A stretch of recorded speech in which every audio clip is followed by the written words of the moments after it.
Alright, welcome back. Part 4 of Vampire Therapist. That one.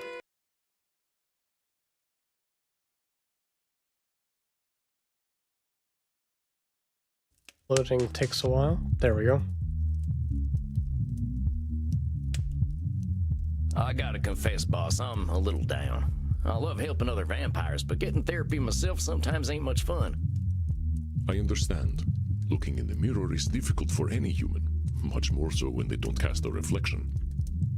You ain't kidding. It just seems like there's always work to do, you know? Like my walking in the woods for 90 years wasn't nearly enough time. I dare say you are correct. I believe that we must never cease our walking in the woods. There is no mystery deeper than that of our own existence. Where do vampires come from anyway? Well, Samuel, when two vampires love each other very much... Come on, boss, that's not what I'm asking. Where do we come from? The answer to that is much older than recorded history, my friend. But let us focus on you. We should start with some meditation and determine what thoughts are most important to you right now. Close your eyes and envision your place of comfort. Oh, not this again. I ain't good at being a therapist. Is my hat weird? Ich bin Sam. Ich bin uncool. Election looks real bad back home. Dr. Drain thinks I'm brain damaged. Why'd my mama have to marry that asshole? When's the sunrise? The Senora hates my guts. Sure wish you were still here, Jeb. Actors need help, that's for dang sure. Wish I had more book smarts. Bet he scares the heck out of me. You're an idiot, Sam, hurting all them folk. Why'd I join up with a gang in the first place? How are you feeling, my friend? Great. Pretty good.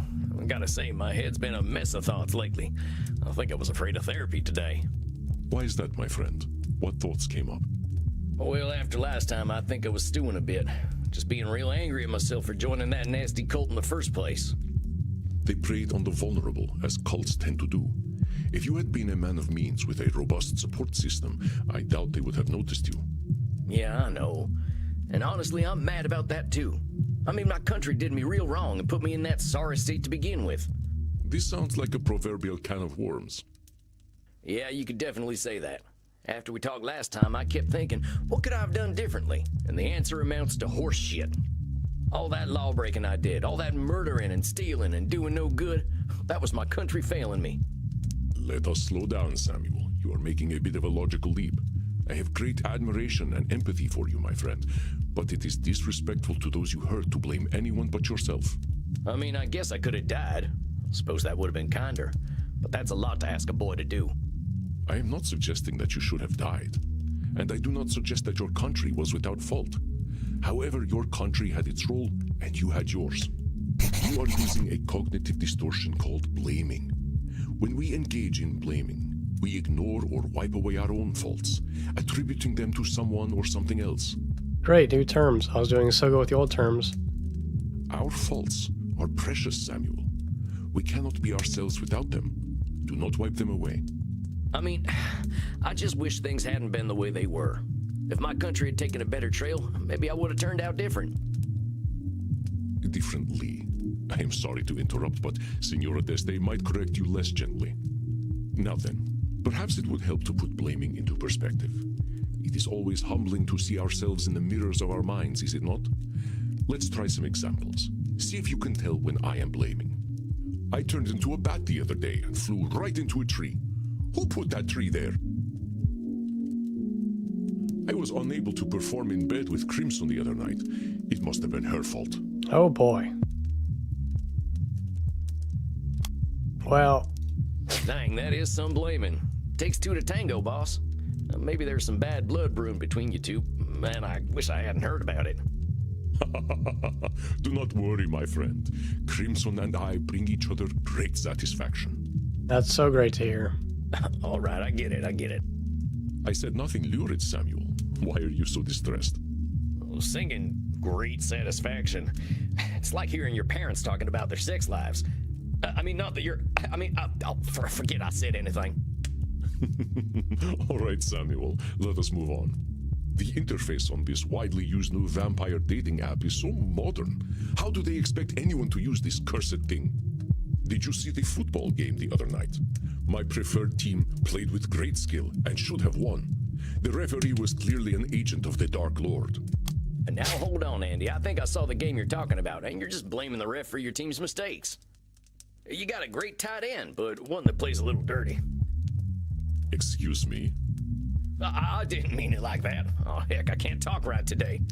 It's quite all right. Isn't getting dirty the point of play? It is the fault of the cursed sun that we must live in darkness. I mean, that's just true. There are some blaming distortions you missed in there, my friend. Listen once more. What? I turned into a bat the other day and flew right into a tree. Who put that tree there? I was unable to perform in bed with Crimson the other night. Dang, that is some blaming. Takes two to tango, boss. Yeah, we did that Do one. not... All right, I said Right. nothing lurid. singing. The interface on this widely used new vampire dating app is so... It's not Did blaming. you see the football game the other night? That's Now, blaming. hold on. You got a great... Ex- I didn't. It's quite all right. It is the fault of the cursed sun. I that guess we that's must live in blaming, but it is darkness. kind of true. The sun can't help being the sun, so don't go blaming it. The way I see it, we got our place. That ain't nobody's fault. Well done, Samuel. Perhaps the sun is even more brilliant in our memories, and seeing the real thing would spoil it. Well, that's one way of thinking about it. There are some blaming distortions you missed in there, my friend. Listen once Wait, more. what? I turned into a bat the other day and flew right into... Blaming someone Okay, else fine. or the tree for you being clumsy, that ain't gonna do anyone much good. I smacked into my fair share of trees back when I was a youngster, but that was definitely my fault. Of course, there is no shame in being a novice flyer as a young vampire, but we can be insecure creatures. That's our humanity at work. I was unable to perform in... Dang, that... Goddamn. All right, I said nothing lurid. singing. The interface on this widely used new vampire dating app is so modern. How do they expect anyone to use this cursed thing? Is that blaming?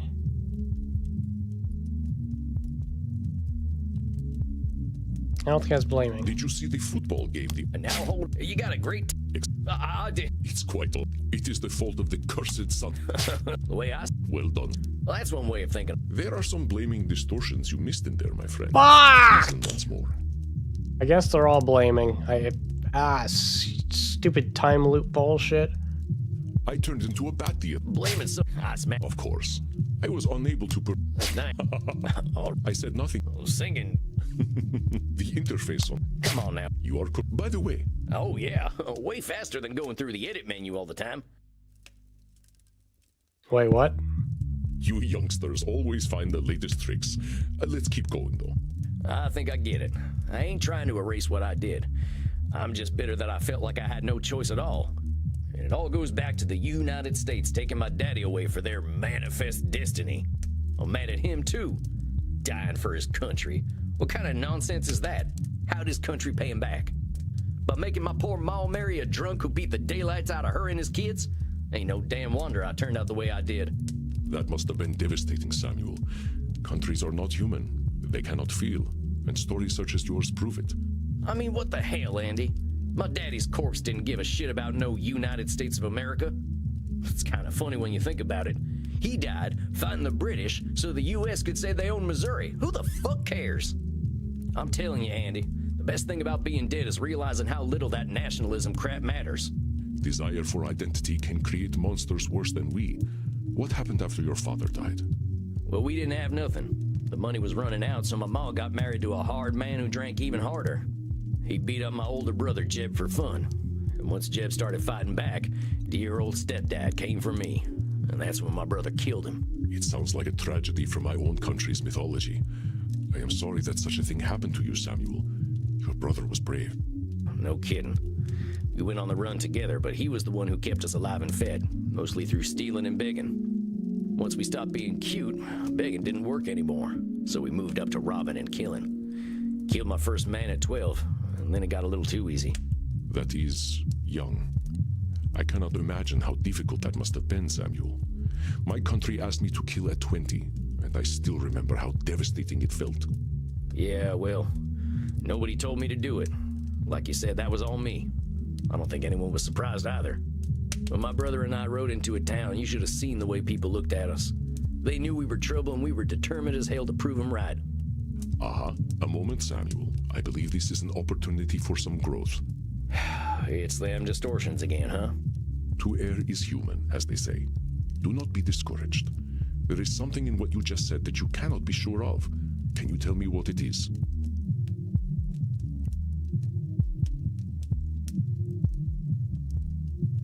People knew we were trouble. I guess there ain't no way of knowing that people thought we were trouble. That's right, Samuel. There is one way of knowing exactly what they were thinking, and that would be to read their minds. Thus is the cognitive distortion called mind reading. Yes, we can weigh evidence and make predictions, but never with complete certainty. Great. Blaming went so well for me. I love this. I was a dirty little thieving murderer. I don't blame him for judging me. First, that's labeling. Second, one of those people might have been patient and gentle, one that had an experience like yours. You cannot know. With your mind reading, do you see how you made everyone your enemy? Yeah. You're right. You're damn right. No one expects a child to be perfectly aware of themselves and the world, Samuel. Remember, start with compassion for yourself. Here, let us do an exercise to help you recognize mind reading. Jesus Christ would have disliked the idea of anal intercourse. Huh. Sure. I know that's mind reading right there. Unless you asked Jesus Christ himself and he told you, there's no way you'd know how he feels about butt sex. Glad we're jumping right into this today. Very good, Samuel. Many in my time have claimed to know the mind of Jesus Christ, and none of them have ever even met him. You were there when he was kicking around. You ever meet him? No, that part of the world was never really vampire-friendly. The chair you're sitting in is one of his, though. Magnificent, isn't it? Jesus Christ made this chair? I bought it cheaply before he became a big deal. He was certainly ahead of his time as a carpenter. Dang. Now I feel awkward sitting in this thing. It's more than 2,000 years old, Samuel. It is still just a chair, and it's experienced millennia of past wind. Don't worry about it. Oh my. Crimson is upset with me because I forgot to take out the garbage. I know, because she told me so. I sent my friend Vlad an internet message, and he left it on read. He must hate me. That's some mind reading for sure. There's no way you know what Vlad's thinking. Maybe he wasn't ready to answer, or maybe he forgot. Excellent, Samuel. That's correct. There are endless reasons why Vlad would leave my messages on read, and only Vlad knows them. Reading too much into an internet message is a massive waste of time. The Pony Express was a lot healthier, I think. This internet stuff makes people get real nutty. Mortals are in more of a rush than we are, I'm afraid. Let us continue. One of the patrons of my club was having dirty thoughts about me. I know because I read his mind with my vampiric powers. I told our bouncer Bert a funny joke the other day. He was quiet, but very amused. How the heck would you know if Bert was amused by your jokes? That's clearly mind reading. You are correct, Samuel. No one knows what Bert is thinking.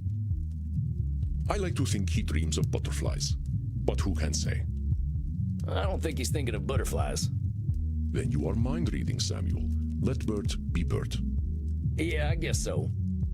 I believe you now understand that mind reading may have closed the door on some opportunities for you.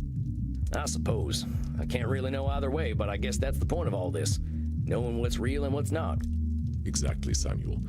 So tell me, what happened to you and your brother? You don't know already. I thought we were famous Wild West outlaws. They called us the Handsome Boys, on account of the fact that we were young and good-looking. I think we made as close to a living as possible while keeping up a life like that for some 35 years. They stopped calling us the Handsome Boys eventually.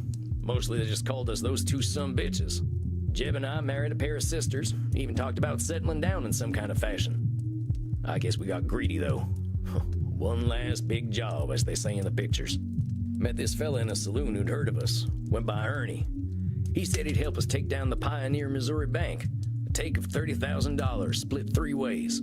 That's about $1 million in today's dollars, but that kind of money was unthinkable back when. We got the money all right, but my brother got shot in the head. Dead before he even hit the ground. I didn't know who did it, so in my rage, I killed every soul in that bank. Ernie and I ran off with that dirty money, but weren't nothing the same after that. When she heard the news, my sister-in-law was screaming so loud she scared the coyotes away. My wife left with her that night, and I didn't see either of them ever again. Not sure I wanted to. I had $15,000 and no interest in spending it. Just sat there in a sack. When Ernie invited me to join his gang, I saw no reason not to. I'm pretty sure I signed that devil's contract as soon as I started killing them folks in the bank. I am sorry, Samuel. That is a truly horrifying story. I can hear the pain in your voice. Your brother was precious to you. Yeah. He wasn't a good man, Andy. But he kept me safe. Without him, I knew I'd be doomed. I was certain I had no choice but to join the Mystic Bastards. Yeah, I know. Cognitive distortion. I know you know, Samuel. A new one, but I think you can identify it on your own. What is the cognitive distortion you are displaying now? I was too sure of my fate. Hey, Fuzzy. I was so sure I was right to join the Mystic Bastards. Ain't nobody could have convinced me otherwise. Indeed, Samuel. This cognitive distortion is known as being always right. And when you are always right, your choices are limited, even if they lead to doom. We become so convinced that only we have the appropriate perspective, even in a world of infinite possibilities. One would expect immortals to be immune to this distortion after seeing their beliefs challenged over generations. But we are just as susceptible to being always right. Let's try some examples so you can identify when I am always right. Oh, hell yeah, will do, Fuzzy. Love me some apricot. I have the experience of ages. My authority cannot be questioned. Okay, Boomer. Excuse me? Just something I hear the kids say when old mortal folk are acting like they're always right. The folks born after World War II are real good at destroying the world, but they assume age leads to wisdom. It ain't necessarily so. You are always right about that. Well done, Samuel. With my multi-generational economic expertise, I am confident that market conditions will result in mass layoffs in the next quarter.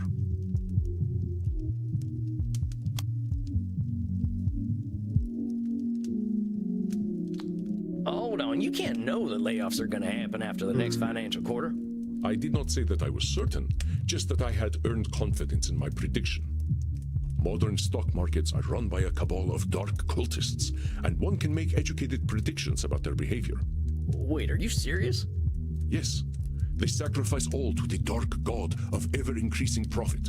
You should know this, Samuel. Their dark gospel reigns supreme in your land. Oh, right. I guess I never thought as institutional investment bankers as dark cultists, but you're right. That's exactly what they are. If only they had chosen a more ethical god than unrestrained capitalism. I know that turning another into a vampire inevitably results in resentment. That sounds like you're always right. I know a lot of us vampires ain't too happy with our lot in life, but we ain't always resentful. That is correct, Samuel. Of course, we must be careful when choosing whom we turn and when. Choosing to live forever is not a choice casually made. It ain't usually a choice at all. But we will endeavor to break that cycle, my friend. We have enough clients already without having more resentful immortals running around. Let us continue. I know for a fact that vampires become misanthropic as they age. I do not need your perspective. Oh, that one's easy. And now hold on, you ain't always right. You thinking we're gonna turn into misanthropes is limiting you from making new vampires, but that's just your thinking. Very good, my dear Samuel. Caution is warranted when bringing a new soul into the dark, but I must consider perspectives other than my own. I have not had much good fortune with my children of darkness, but I am indeed not the only judge of character. You got kids, Andy? I had many dark children before I recognized the gravity inherent in doing so. I only wish more of my brethren could learn what a responsibility it is to begin the unlife of another. I know the internet is a passing fad. I have seen technology come and go, so I can trust my own expertise. I think you're doing a little always right there, Andy. A lot of folks had unwavering confidence that the fax machine was going to stick around forever, but they weren't right neither. truly.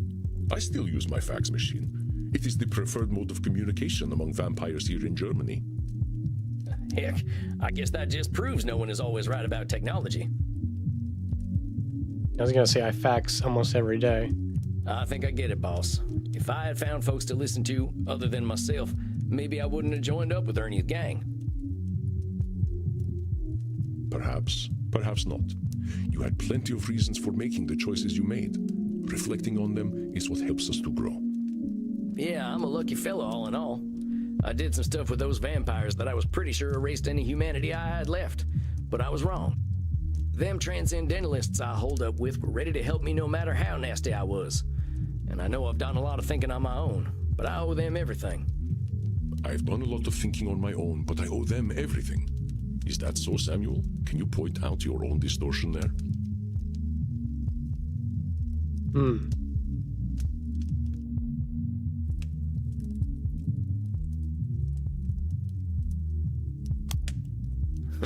It's my old favorite sneaking up on me, disqualifying the positive.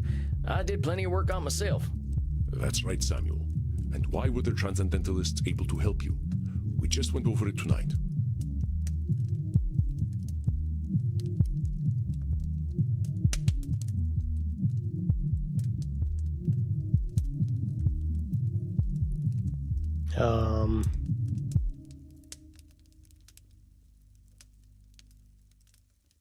I realized I wasn't always right.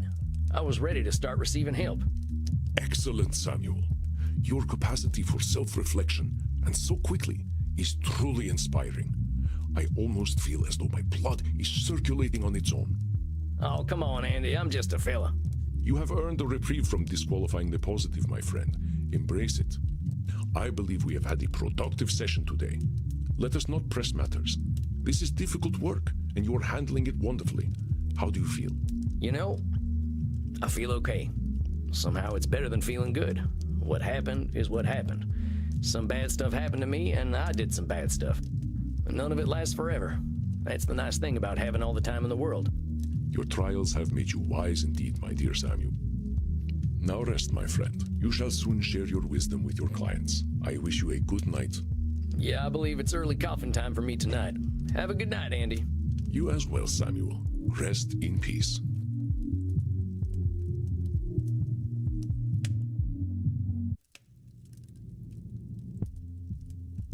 Samuel, greetings. You look a bit pale. May I offer you something to drink? Yeah, you got any drinker's blood? I know you are joking. You will not dilute your blood before a session. Yeah, I know, you're right. I just don't know who I'm meeting tonight. Is it gonna be Dr. Drain or that Lord Luridus fella? You only met a single individual last time, and you will meet only a single individual this time. Do not let Dr. Drain's avoidance of accountability confuse you. You saw the guy, though. Lord Luridus ain't nothing like Dr. Drain. And why do you think that is, Samuel?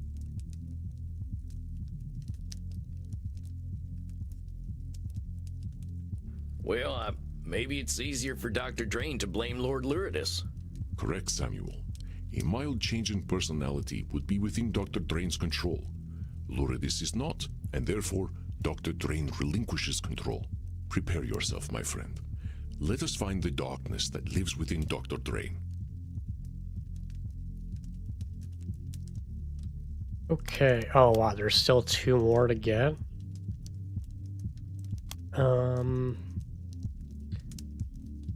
Okay, well, he's gonna blame.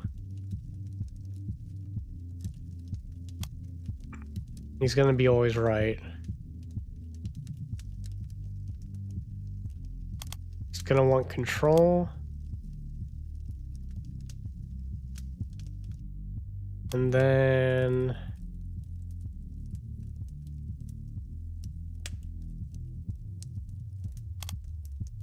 he might disqualify the positive.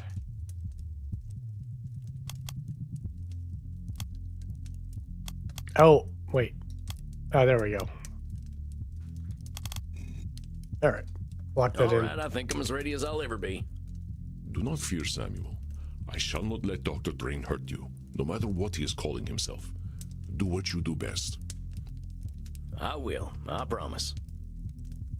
And here he comes, whoever he is today. Doc. Somewhat taciturn today, then. Well, don't be upset with me. I did warn you about that beast. At least now you recognize the urgency in being rid of him.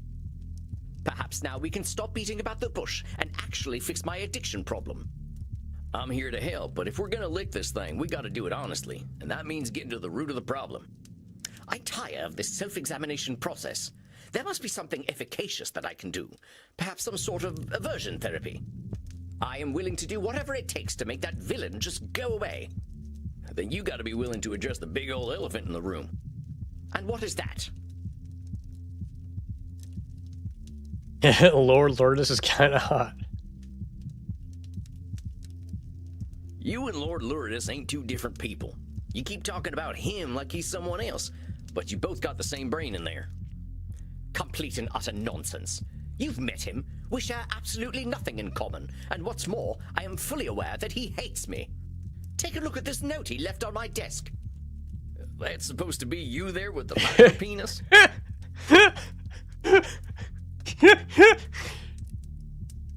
Didn't know Lord Lourdes was such an artiste. And put that on the fridge. Indeed. Juvenile humor, to be sure. Certainly nothing I would produce. Ain't he got the same penis, though? Ooh, self-burn. Quite so. I have no doubt he does the most terrible things with it. So somehow he's got a different brain than you do, but the same penis. Something ain't adding up here, Doc. I resent what you are suggesting. I have no effect on what Lord Lourdes does.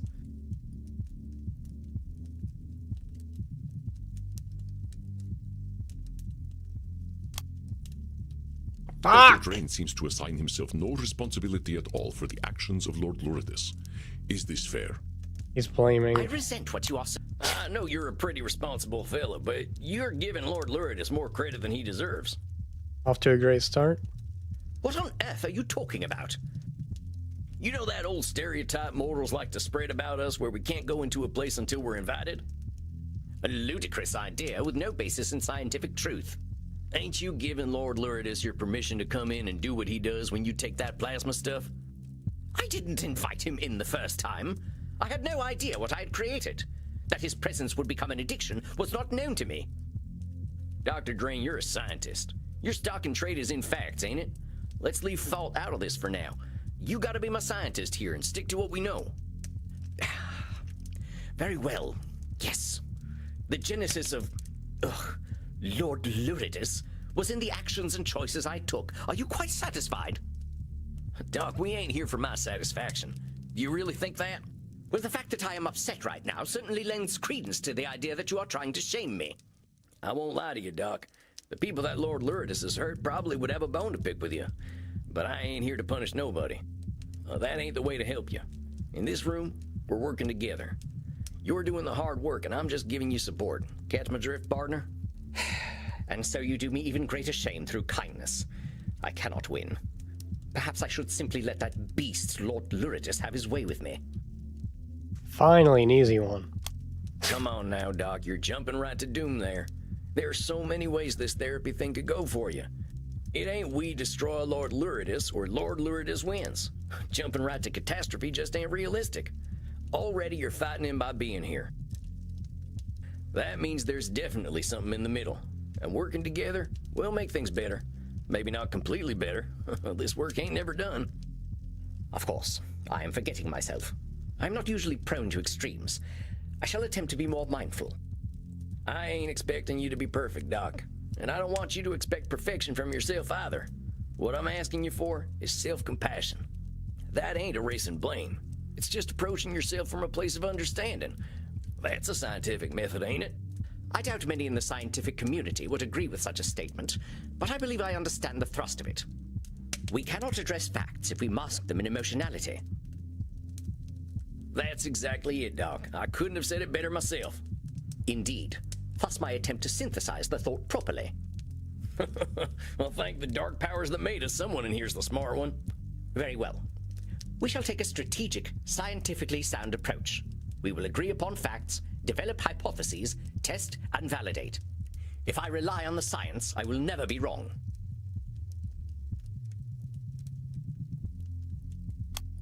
hold on a sec. Before we jump in, Doc, I gotta challenge you. Even science ain't gonna make it certain you're always right. The answers science gives you might not be the answers that are best for you. I just want you to keep your mind open, all right? My mind is always open. I'm a scientist. I'm just gonna reflect that back to you and see if you think that's true. You're saying being a scientist means your mind is always, without fail, open. Well, I suppose that sounds a bit ridiculous. Very well. I shall endeavor to ensure that my thinking is flexible. Well, sounds good to me, compadre. Let's start assembling them facts. Can I ask you some questions then? You may. Let us begin. Alright, so you told me that the thing that makes your plasma addicting is how good it makes you feel when you wake up from it. From your scientific perspective, what makes it feel good? From a chemical perspective, good feelings, or positive emotions, are the result of neurotransmitter action. Considering the specific emotions felt in the immediate moment are contentment and satisfaction, it is certain that I am experiencing an oxytocin and dopamine release. It is a primal limbic response. In laboratory settings, we observe a constant drive in animals towards stimulating the release of amygdala-receptive neurotransmitters. I think you're gonna need to boil that down for me, Doc. I did not come here to teach, but so be it. Ask your questions. What's the limbic system do? The limbic system functions as the emotional center of the brain, responsible for emotional responses such as joy, fear, and anger. So it's like the part of my brain deciding if I should be scared of a rattlesnake, or happy about a belly full of blood?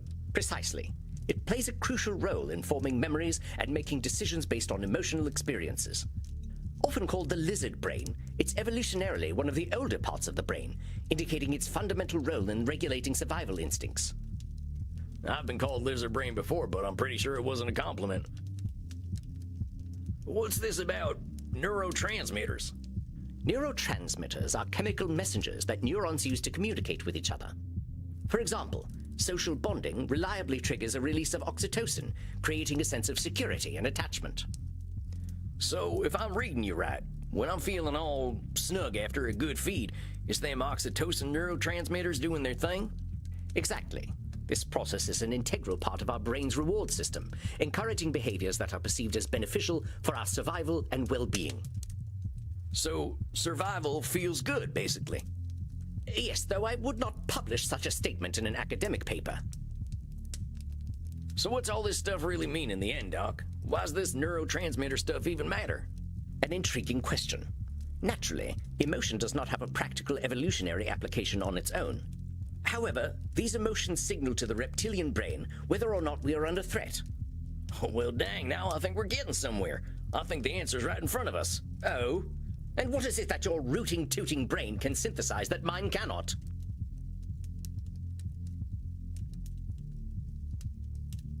You don't feel safe on your own. Taking that plasma forces you to get that neurotransmitter hit. An intriguing theory. However, evidence stands against it. Like it or not, I am a vampire.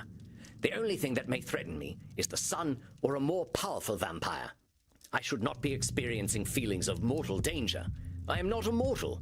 Logically, I should know such a thing is ridiculous. There's a should statement right there. There's them should statements again, Doc. It doesn't matter what logic says. You still got that part of your brain that says it's in danger, and that part doesn't care about logic. An astute point, and an inconvenient one. That we should be saddled with such vestigial, primal concerns is most unfortunate. Can't avoid the fact that we still got them human concerns. At least we don't gotta poop, huh? Oh dear, and you are doing so well. At least I have nothing to fear from you. It's true, though. We're still animals, partner. We gotta satisfy the animal. Just not through pooping. But we are immortal. Why do we have animal needs, fears, and emotions? What possible use do they have?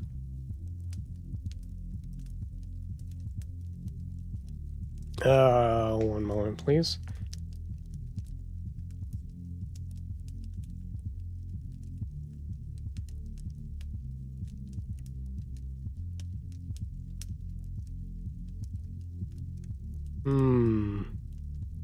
It's not a should statement.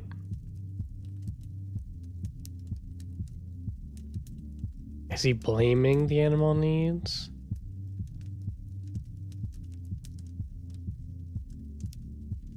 I don't think he's being always right.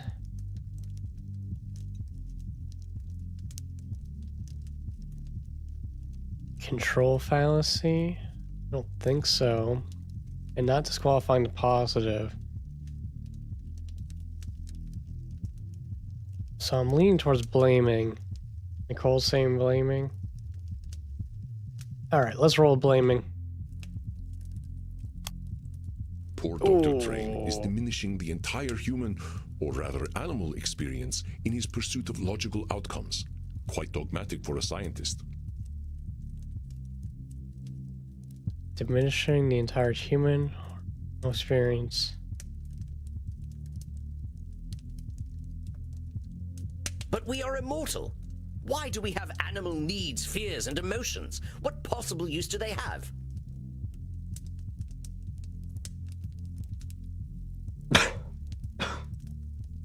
Sorry about that. Wait, so he's disqualifying the positive?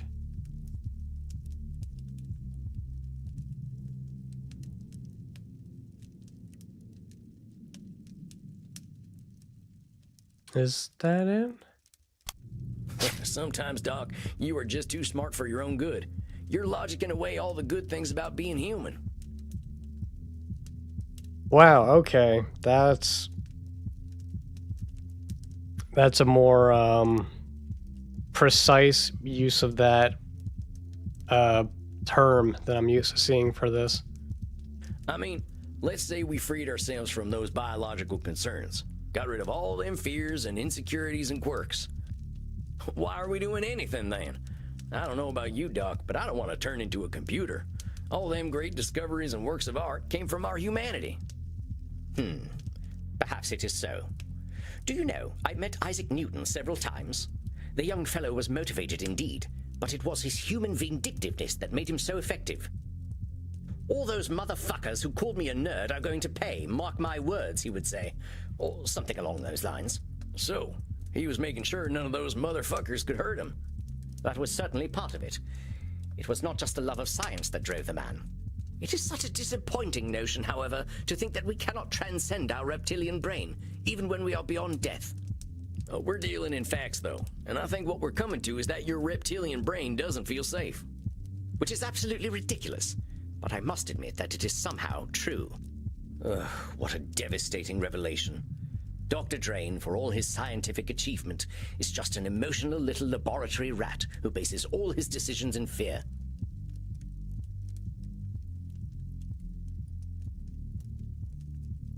Okay, hang on a second.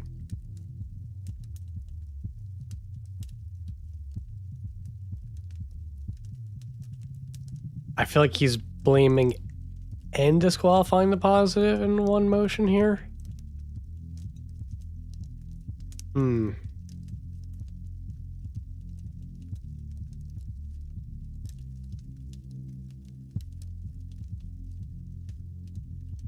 I'm gonna go with the positive one first. Man, you just jump right to that extreme. You're probably the smartest fella I ever met, Doc. You ain't a science god, but who is? I think there's a lot of room between being a lab rat and being the perfect logical being. You are, of course, correct. I'm letting my emotions get the better of me. Most unscientific. Doc, I want to go back to one of them things I was telling you about in our first session, and that's self-compassion. Let's say you had some vampire apprentice, a scientist like you, who didn't know nothing like what you know, and said they were down on themselves for all the reasons you are. What would you say to them? Well, I would explain that progress is non-linear. The scientific method, in fact, celebrates failure. That which does not conform to theory still informs theory. Any chance you could put the scientist away and talk to their human side? Well, I suppose I would say that it is fine, that all things are temporary, and the universe does not care to condemn them. So how can we get you to say them things to yourself, Doc? My situation is not the same. I was trained in the age of discovery. I bear the responsibility for that age. But if this project of mine, to create the blood that will sustain the world, is not what I am here for, then what is my purpose? Well, let me ask you. What's the purpose of a gopher? Rodentia, Geomedae. Rodents endemic to North America. known for their tunneling ability and as agricultural pests. I believe they are the prey of owls, snakes, and coyotes, and are omnivorous themselves, consuming vegetables, insects, and small mammals. I wasn't expecting you to be so thorough. I don't think I knew half that stuff. I have come to learn nearly everything there is to know about mammalian biology as a result of my research. Please get to the point. I think I forgot what it was now. That is not encouraging. Hold on a sec, I think I've got it. Gophers are real cute.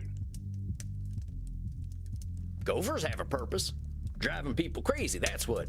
Used to wreak havoc on the farmland back in Missouri. Absolutely ridiculous. That is not their purpose. It's an ill-informed anthropocentric philosophy defined and subscribed to entirely by said anthropocentrists. I didn't know bugs could do that. Anthropocentrists, not arthropods. Humans. Homo sapiens. I am saying that you have created a purpose for the gopher that the gopher is entirely unaware of. So, who made your purpose, Dr. Drain? What? Well, I did, I suppose. So if you made it, you can change it, right? But how could I change my purpose? I have always been a scientist. So that's what I am. All right, well, let's take that scientific approach and try to figure out who the man behind the scientist is. Very well. If we look at the behavior of our subject, myself, we can infer a few things. If we examine my behavior, one can draw a comparison to a threatened higher-thinking mammal. I spend much time in ensuring personal safety and security. What about your more peaceful moments? What do they look like? I believe these feelings are only medically induced through my special plasma. However, Dr. Drain appears to be at rest when he is full and satisfied. And your synthetic blood doesn't do that for you. I am forced to admit that at present, it does not. Dr. Drain, what do you think of drinking something a little more fresh and human? I will not. I do not have to. That depraved vampire, Lord Luridus, is the source of all that is base and vulgar about my person. Okay, well, that's blaming. Doc, you're blaming Lord Luridus for something common to all vampires, including yourself. We need blood. That's just how it is. Ain't Lord Luridus's fault. Now, I know you ain't comfortable with that need, but you can't offload everything you ain't happy with onto Lord Luridus. That just makes him worse. You have not been listening to me at all if you believe I have absorbed myself of all vampiric frailty. I didn't say that. I'm saying you're distancing yourself from your needs by saying they're Lord Luridus's needs. Well, what if you indulge Lord Luridus once in a while? Maybe you could keep him from coming out. Do you not understand what I have been working toward for the last 400 years? I will finally be able to transcend this thing that I am. I shall be a parasite no more.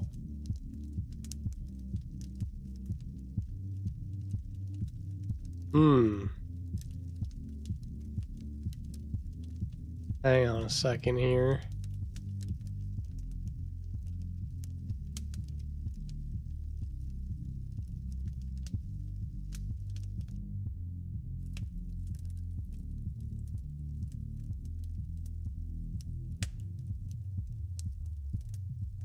Is it blaming?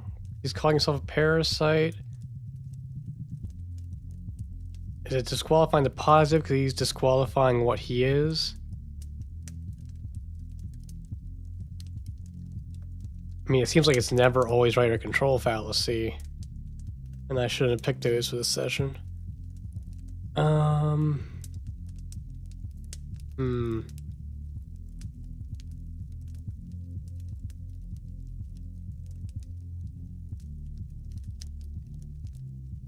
Gonna go with disqualifying the positive first. It seems the doctor aims to transcend his nature. Can any do such a thing? I will finally be able to transcend this thing that I am. I shall be a parasite no more. Yeah, I think it's a control fallacy now. Come on, Dr. Drain. You're a scientist. You know mankind ain't got that kind of control over nature. Ain't you ever seen that movie where they bring back the dinosaurs? That film was scientific drivel. Its simplistic understanding of DNA should have alienated its audience immediately. But then, who can guess with Americans? It was a good story, though. And in the end, it wasn't a story about DNA. It was a story about controlling nature, which I'm sure you know ain't never worked. Your argument does not hold weight when your source of truth is a fantasy film. Dr. Drain, we really got to talk about some kind of middle path here. Back home, we tried the whole abstinence thing a few times, and it didn't go too well. We tried to stop drinking, and that just made people only do bad drinking. We tried telling teenagers sex was evil, and that just made them want it even more while being ashamed of themselves. What if you just tried to do some of them things Lord Luridus does? Just don't do them the way he does. I find the idea utterly repellent. Yeah, but then you go and take that plasma, and Lord Luridus makes the decisions. We don't want that, right? Fine. Fine. I'll drink some blood. But I warn you, Sam, the price of failure is most dear. If I should lose my humanity, all of humanity will lose.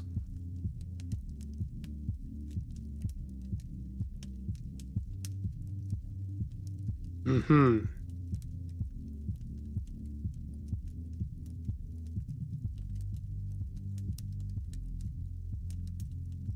Well, he's being a bit extreme. Steak and heart if he hated Jurassic Park. I don't like their Jurassic Park.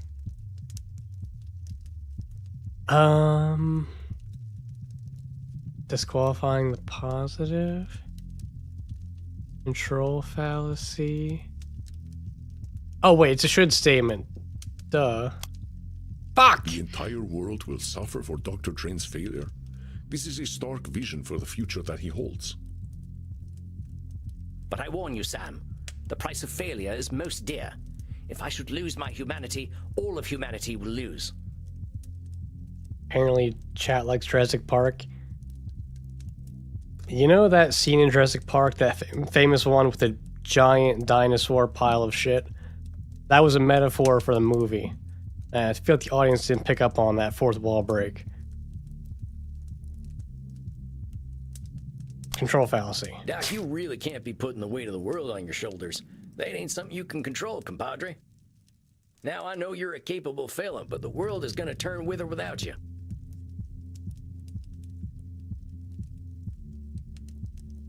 Trying to be edgy, I'm succeeding at being edgy. Fuck you. You think so? I can't imagine someone with my highly rational mind feeling so strongly if my prediction weren't firmly rooted in fact. I know it all seems real heavy right now. Just show yourself a little compassion and patience. Beating yourself up over a future that ain't happened yet isn't gonna help you. We need to go back to this thing I brought up before. You're a smart fella, Dr. Drain, but sometimes you're forgetting vampire commonality. We've all felt like the world was ending or that we're awful monsters, but them feelings are our perceptions alone. Yes, I'm aware. Perhaps I've been a little too human in my wobbles. However, you forget my training in history. I am not an average vampire. I was trained by the great Professor William Harvey. I have had 4 centuries to unlock the secrets of animal biology. I have a duty to humanity and to my own legacy. A duty I should not fail in. Otherwise, what was it all for?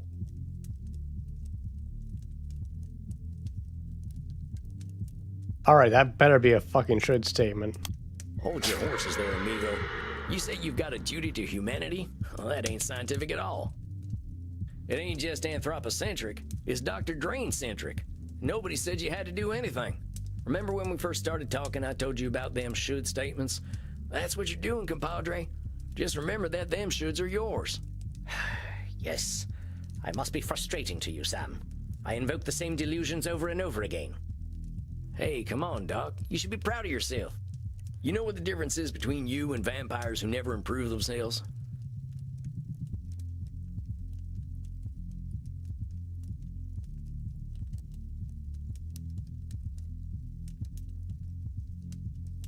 You're here. You've made a commitment to getting your head on straight, and you're getting there, my friend. Already you're making some big changes and investing in yourself. I can see it.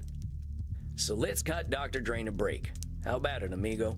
He doesn't need the weight of the world on him. There's only one thing he should do, and that's have a little understanding and empathy for himself. You get me? Yes, I get you. Very well. I shall try to keep a clear head. And I will arrange to drink some real blood. There's plenty of it in the lab. I shall just liberate some of it. Good man. We'll talk about how it's gone next month, all right? Indeed. Until then, Sam, and thank you for your patience. I ain't got nothing but time, amigo. You can thank me by being patient with yourself. All the same, you have my thanks. I shall see you in a few weeks then. Farewell. Well done indeed, Samuel. I think we are starting to see a new version of the good doctor in the making. I hope you're right, boss. That fella's awful hard on himself. That is normal, my friend. Being a vampire takes a lot of self-acceptance. He is only taking his first steps in discovering this. Yeah, fair enough. It took other people forgiving me for me to forgive myself. And now you pass on this gift of compassion to Dr. Drain. Now, Samuel, the evening is still young. See what the night has to offer downstairs. That sounds good, Andy. Rest in peace, my friend.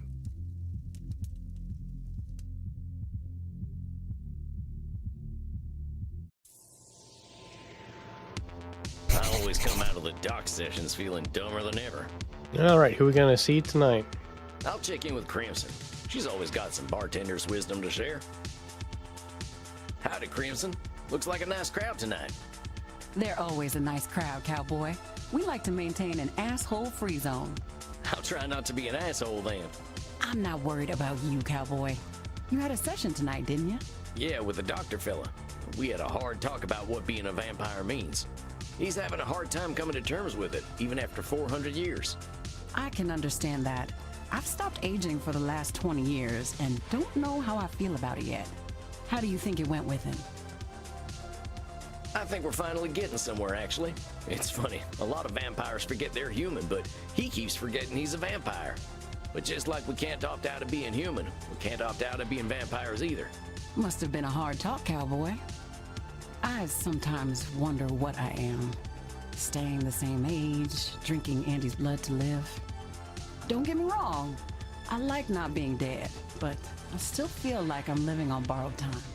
Is this a good time to ask why you don't just join the dark side? It ain't that bad being dead.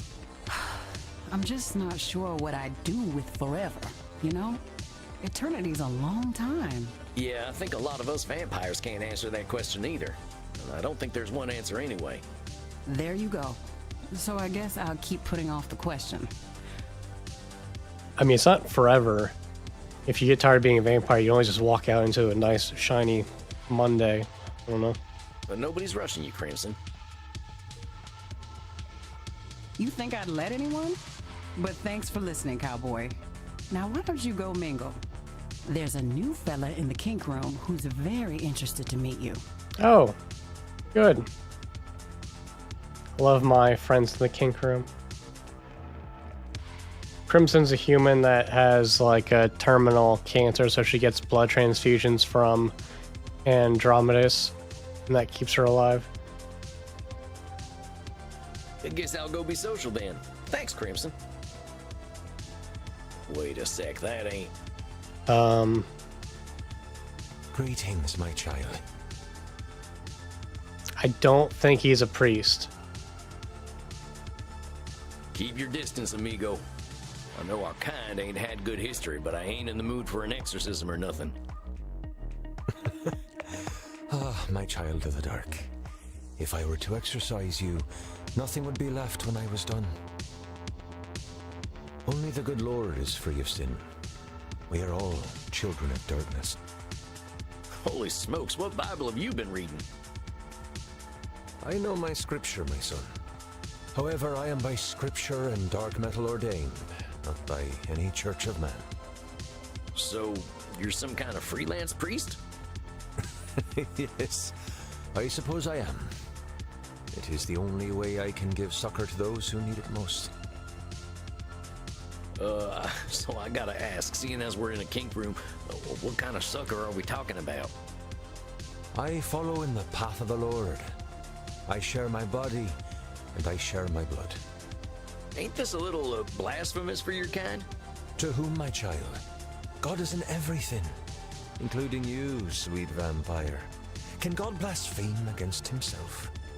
I merely wish to give comfort to those who live in darkness. And so, I choose to live in darkness with them. Come, my son. I shall give succor to you. Well, all right. Maybe if you stop calling it that. Oh boy. Thou shalt not want, my son.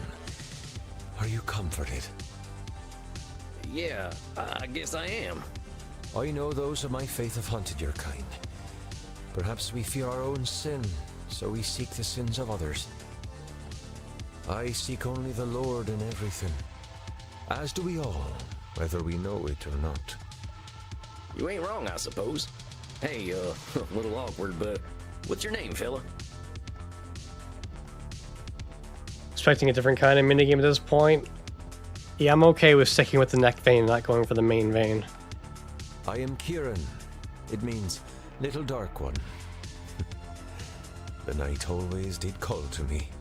Well, Kieran, I'm Sam, and I appreciate the blood, but I'm gonna turn in. A little sleepy now. Go with God, my child of the night. Oh, yeah, I'll do that.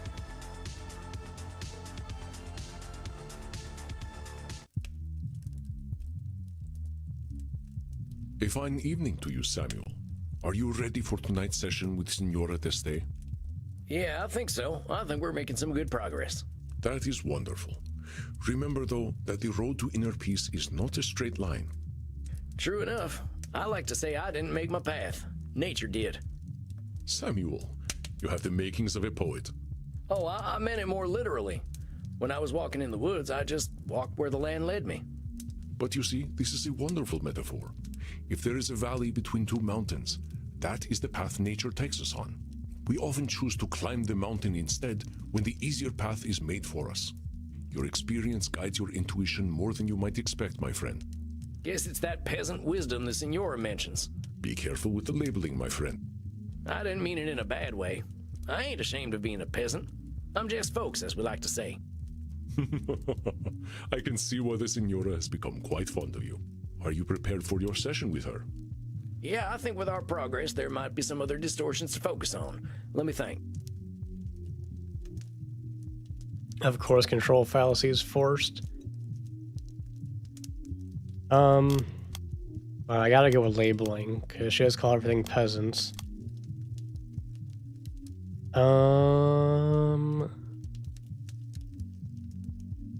Let me think.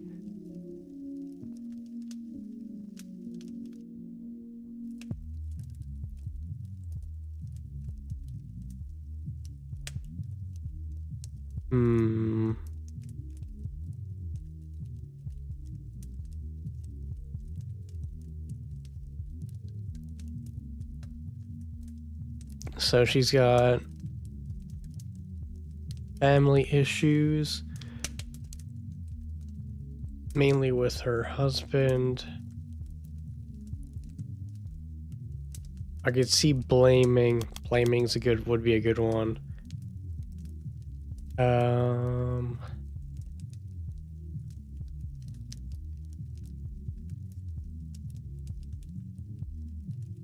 Let me think.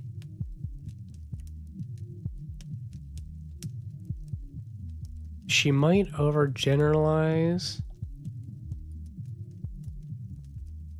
I think overgeneralize would be a good one. Trying to put more thought into this because Dr. Drain, I had a couple options that never really came up with him. Would be a good final one for her.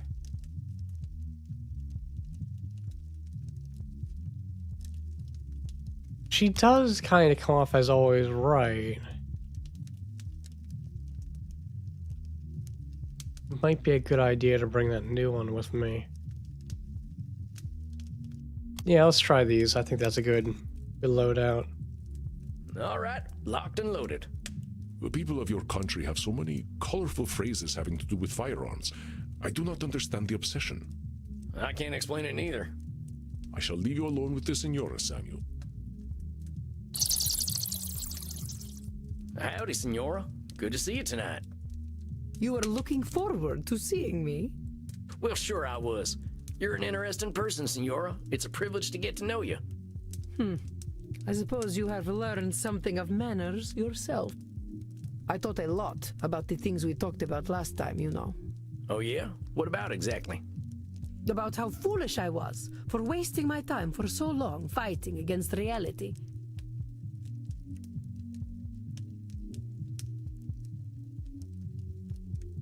Right off the bat, huh?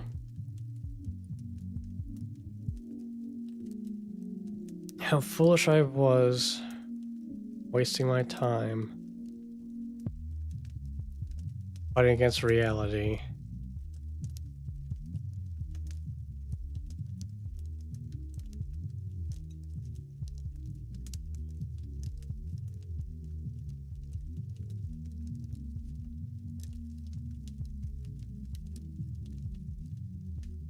I mean, is she just blaming herself?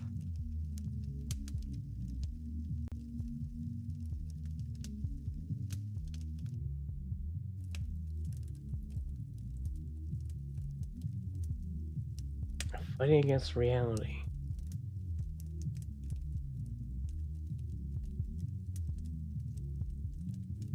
Or is she labeling herself as foolish?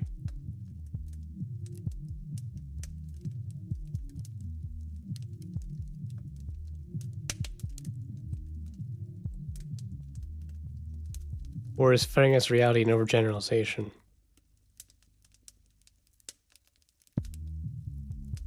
Or is this really just a control fallacy that I'm thinking too hard into?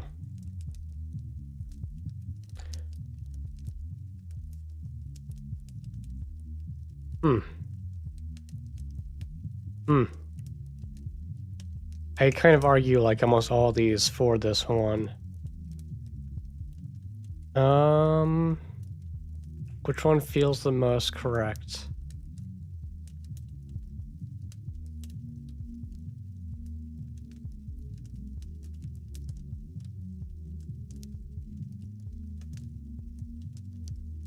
I'm gonna go labeling first. Senora, what's calling yourself foolish doing for you? You're a principled lady. That ain't foolishness. What else do you call a woman who forever fights with reality? If I want to be literal, I'd call her a fighter. It's a better label than fool. Oh, perhaps it is my despair speaking. Would that I had listened to the simpletons in my life earlier. Oh, wow, we're really just gonna keep doing these in a row, huh?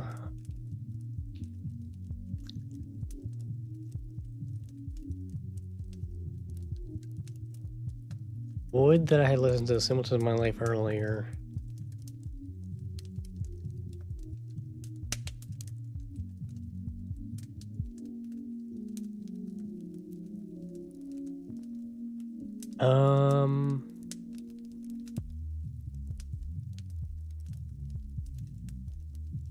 Well, first off, that's labeling. So I feel like I should go labeling before I try and reason out the others. Well, maybe you can start by not calling them simpletons. Cool. I meant it as a compliment. I wish I could be a simpleton. I'm gonna need you to elaborate on that. I mean what I say. Look at me, with my grand plans, my status, my dynasty, and all the pain that they have brought me. Who is the true fool, me or the simpleton? Well, what if we're not fools or simpletons? What if we're just people being people? There's a lot of room between worms and gods, Senora. Again, you prove your pastoral wisdom. Well, I'm glad you've been doing some thinking. You were putting so much pressure on yourself to be the one keeping your family going. I can tell how much it was weighing on you. I spent so long trying to fix them, trying to transform them into something that they were not. May I talk to you about my ex-husband, Sam? Sure. Of course you can. I know he gave you a lot of grief. He hurt me deeply, in so very many ways. He was the start of all my delusions because I thought I could fix him. I thought Frankie was the way he was because I was not an ideal wife. That perhaps he would have been faithful if I had been as beautiful or fertile as a Medici. I know I have been arguing with reality, as you have said, but the idea of a fruitful marriage, sanctified by God, this was the only reality I had. But that reality did not match with mine. God could not have blessed both our marriage and riddled Frankie's penis with French diseases. Oh boy. French diseases? We used to call syphilis the malfrance. Diseases don't belong to any nationality. You sound like a certain politician from back home. Do not insult me. Have I not suffered enough with my husband's disgusting malady? It was a painful lie to live. I could only conclude from my sorrow that God was testing me. Endlessly.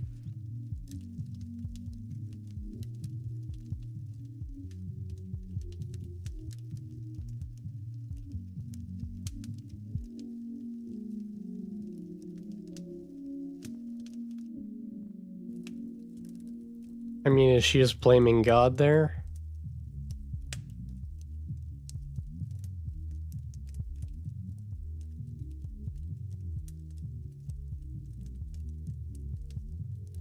I'm gonna go with blaming. Fuck! The Senora was seeking a justification for her feelings, and I believe she found one.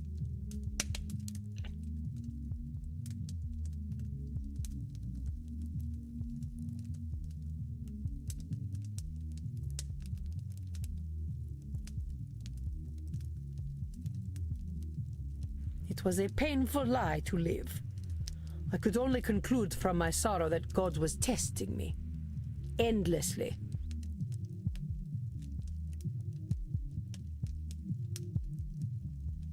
Mm-hmm.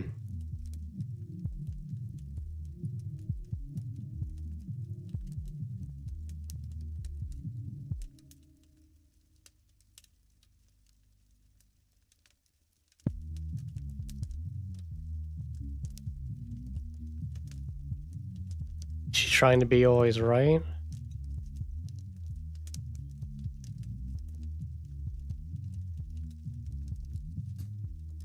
Let me try that one. Yep, no, The Senora no. was seeking a justification for her feelings. Yeah, and I yep, believe- yep, I It hear was you. a painful lie to live. I could only conclude from my sorrow that God was testing me. Endlessly. She's overgeneralizing. The Senora What? was seeking a justification for her feelings, and I believe she found one. It was a painful lie to live. Where's the I could only control conclude from my sorrow fallacy? that God was testing me. Endlessly.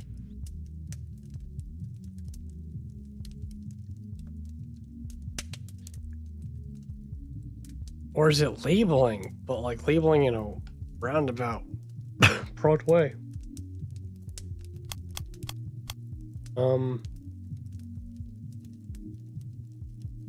Ugh.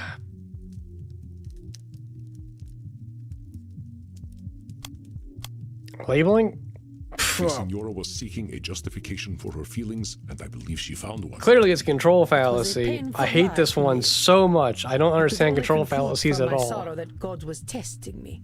I haven't got this in Endlessly. 4 parts. I'm never gonna get this one. I want to challenge you on something there. That sounds like a kind of hopeless statement. Like you're doomed to keep being tested on God's terms. Perhaps it was hopeless. As you said, Isabella d'Este and Francesco Gonzaga could not change their natures. That's true, but here's the thing. Does that mean you were doomed, or were you just doomed on God's terms? I think this just needs a little reframing. I know you were dealt a rough hand, but it doesn't necessarily mean you were being tested. Sometimes we just gotta make do with the hand we got. What I'm suggesting is that then and now, a radical acceptance approach could have helped you. Shut up, Beth. I see what you did there. What do you mean? You could have been polyamorous. Could have become a nun.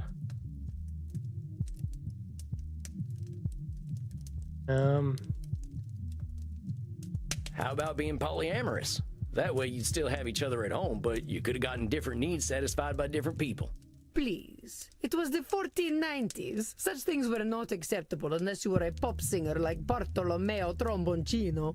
Oh yeah, Bartolomeo Tromboncino. Can't forget him. Do not be impertinent. He was a Frotolo star.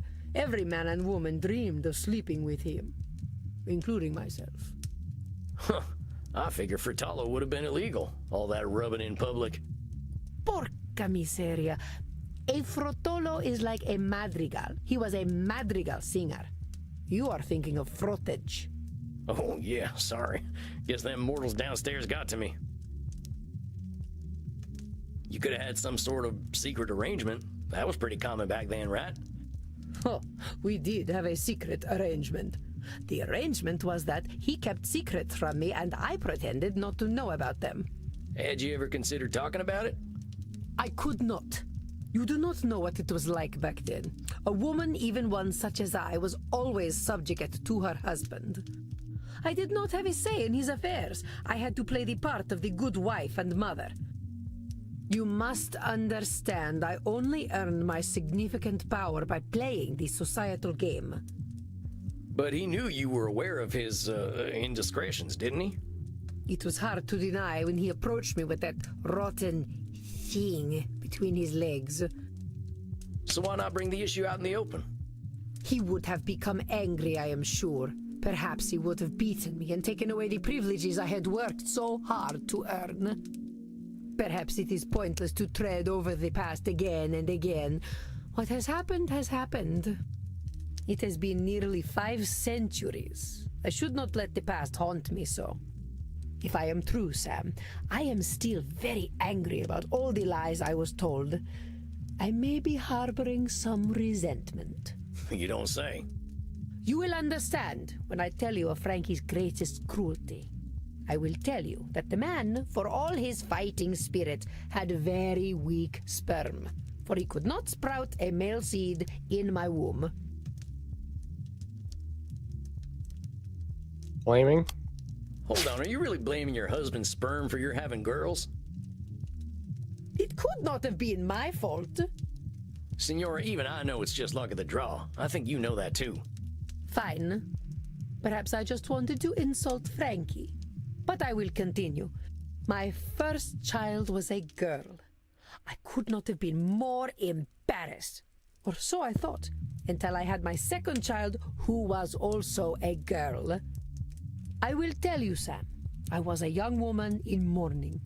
I did not emerge from my chambers for weeks. The next time, finally, I had a boy, my beautiful Federico. He was such a charming child. He would entertain me so with his clownish behavior. May I show you a picture, Sam? Well, sure, let's take a look. Look at him. Isn't he beautiful? He could have been a movie star or a model today, don't you think? Admit it, he is the most handsome boy who ever walked this cursed earth. Why am I asking you? What do you know of beauty? Anyway, I gave all of myself to him, all my guidance, all my wisdom, and all of my love. Everyone said, "You are doting on him. Give him some air." How dare they tell me my business? I am Isabella d'Este. I know what is right. Senora, I'm sure you knew what was best for your son, but ain't it possible that those people might have been able to help you? It's lonely work when you feel like you can't listen to anyone else. Are you telling me how I should have raised my son? I got a better sense of self-preservation than that, Senora. But you gotta admit, this Nosferatu thinking of being always right is pretty exhausting, ain't it? Oh, that is true. And as it turned out, pointless. It did not matter in the end. Frankie, in his supreme foolishness, managed to get himself captured by the French. He ransomed himself out of prison with something more precious than all the gold in Venezia, more valuable than the Pope's seat. He sold my son, my beautiful Federico. Dang, that must have been devastating, Senora. I can't imagine how painful that must have been. No, you cannot. For you will never be a mother to a son so beautiful, so intelligent, and so pure. But that was not the end of my pain. It was not enough to take my son away. Not content to merely break me, the French, as always, needed to corrupt.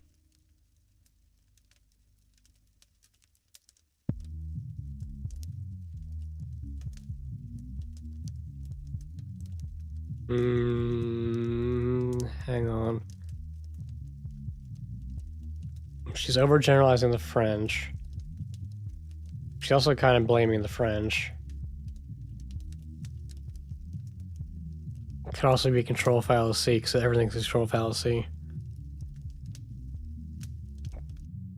Gonna go with overgeneralization first. What do you mean the French always needed to corrupt? They are a debauched people. I know what they are like. Senora, you're too smart to judge an entire group of people based on an icky sample. Besides, we're vampires. What the hell does it mean to be French or Italian after a century? All the people that made France French back then are dead now. Yes, of course I am aware. I speak out of anger and hurt. I figured.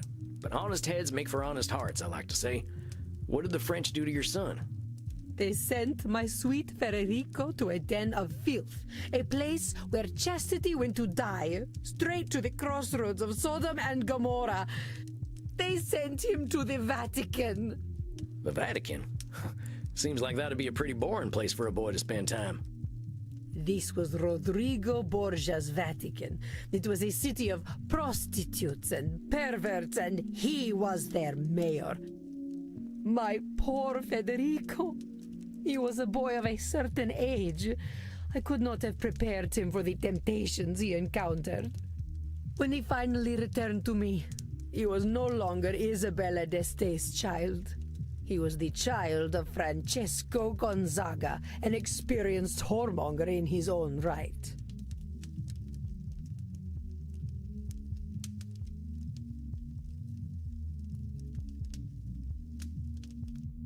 Hang on a second here. Labeling.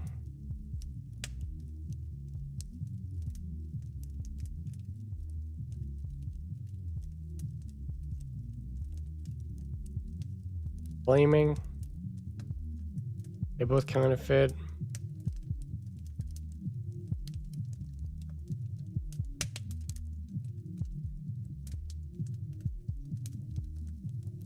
Kind of leaning towards blaming.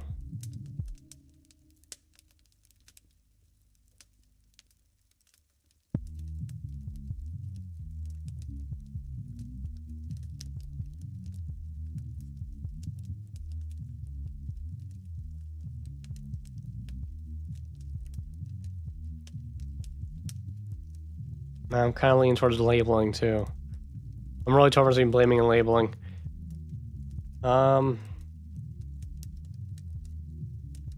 Let's start with labeling. Hold on a sec. No longer your child? You can't think that's true. You raised that boy, and there's no way he could forget you. Maybe he got up to shenanigans out there in the Vatican, but you're only hurting yourself by erasing your influence on him. Now be honest. Did he lose everything you taught him? No. He still had an appreciation of art, for which he had some taste. And he had some political acumen, I suppose. I'm not saying you should forget what happened to your son. That would be pretty unrealistic. But give yourself some credit for the influence you had, huh? You are kind, Sam. Thank you. But it is hard to forget the child who returned to me. I am a man now, mother, he would say. I do not have to listen to you. And indeed, he did not. Which is why he died of syphilis, just like his depraved father. He did not even have the courtesy to wait until I was dead. Now do you understand why I prefer the illusion of truth and beauty I try to bring to art? My mother told me when my marriage was young, Isabella, you must pretend that all is as it should be.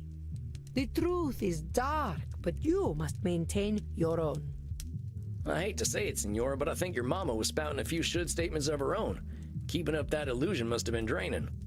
That is why I tried to create my own illusions. If I depicted love and chastity in their ideal form, I could make that illusion come true. Control fallacy, 100%. Well, Senora, if anyone were strong enough to change the world's morality, it might be you. But I think you know the truth is that you don't have that kind of control. No one does. Then why am I here, Sam? Why are any of us here? Are we here to eat, sleep, fornicate, and die? I know a few folk who might say that's why we're here. It's one of them existential questions, ain't it? Here's my take, Senora. I think you're here to be you. I certainly hope you have something more intelligent to contribute than that. I don't really. Here's the thing, Senora. None of us is going to change the world overnight, or even in a millennium of nights. But our being here, being ourselves, swings the pendulum in a whole bunch of unknowable ways. That is a dark interpretation of reality. Are we truly so powerless?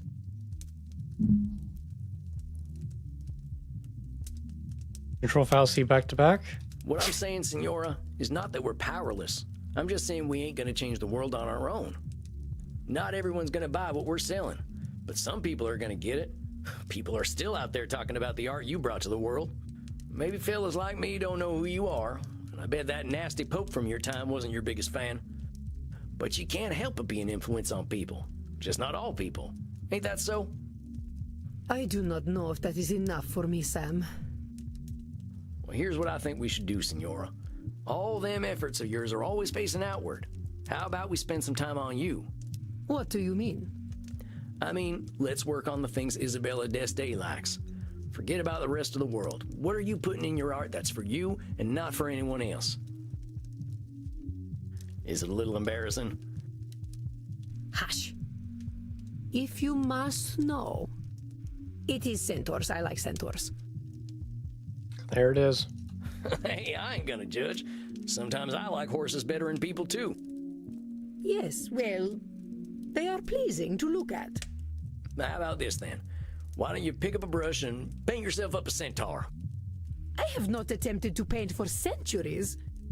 This is just for you, Senora. No expectations. How's that sound? I cannot believe I revealed this thing to you. I'm glad you did. I'm a lucky fella. I get to know an Isabella d'Este no one else knows. And no one else will know, or I will make you suffer. Capiche? You got a deal, Senora. I'm here to be supportive, that's all. I hope that when you come back next month, we'll be having a nice conversation about you finding your muse. Yes, perhaps. Very well, Sam.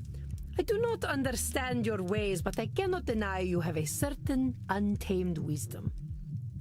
I shall attempt to paint a centaur. This is not what I expected from therapy, but I shall do as you suggest. I shall see you in 4 weeks then. Arrivederci, Sam. Oh yeah, see you soon, Senora. Arrivederci. Goodbye. Well, well, Samuel, you never cease to impress. Centaurs. I don't think you're supposed to know about that, boss. I am 3,000 years old, my friend. Horse people are somewhere at the very tip of my kinky iceberg. It is already forgotten. Well, the Senora's pretty embarrassed about it, so I'd appreciate it if you kept it to yourself. Signora d'Este is wise to put her faith in you, Samuel. I will gently remind you that relationships between therapists and clients are highly discouraged. Oh, come on, Andy. It ain't like that. Senora d'Este is just... You're messing with me. Of course I am. Unless... All right, you know what? I'm going downstairs. I could use a drink. Well earned, Samuel. Please, rest in peace.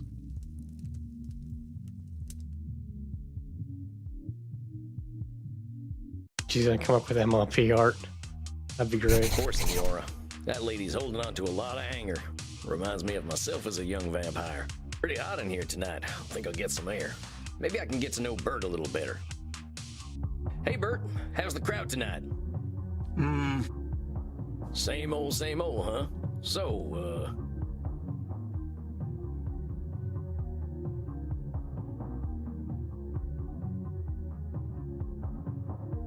what do you think of Leipzig, Bert? Real fascinating architecture here.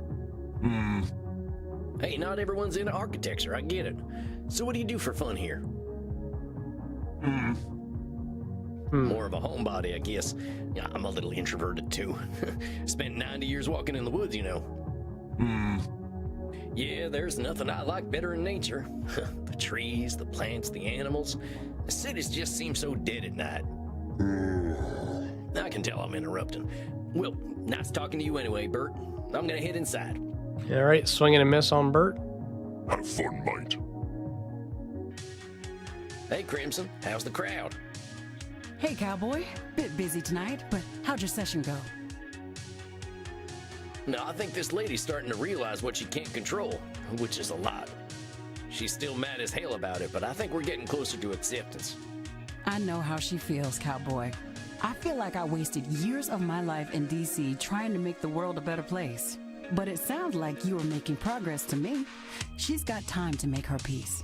That's what Andy says about you vampires. Yeah, that's true. We can take 40 years or 400, but that's up to us. In the meantime, I'll whip something up for a hot summer night. What's this now? Blood margarita. Figured a hot-blooded desperado like you could use something cold.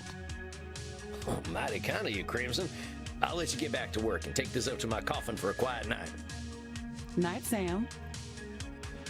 Now let's see, what'll help me reflect on the night? I think there's something Omar Khayyam once wrote that I can look up. Or I could watch Buster Keaton almost get himself killed a bunch. Poetry. One of my transcendentalist friends told me about this one. I ain't too good with poetry, but this piece always stuck with me. The moving finger writes, and having writ, moves on. Nor all thy piety nor wit shall lure it back to cancel half a line, nor all thy tears wash a word out of it. Funny how people in far-off places and times always had some similar perspectives. Omar's right. You can't change the past. Life moves forward. I think that's enough for one night. Better get me some shut-eye. Got the feeling my work's gonna get harder before it gets easier. Can I get it easier now, please? My dear Samuel, greetings. How are you feeling tonight? Honestly, I'm feeling a little like a horse who's about to be ridden by a big old fella. What? I am not certain I comprehend your meaning. Have you met a special someone, my friend? What? No, it ain't that. I mean, I'm feeling a little on edge. Edmund's coming in. Aha, our actor friend. What about him has you nervous, Sam? He's just a lot to deal with. I find myself a little drained after our sessions. Ah, yes. Challenging the reality distortion fields of those with narcissistic tendencies is taxing. I know, but if I'm here doing this therapist thing, I should help him one way or another.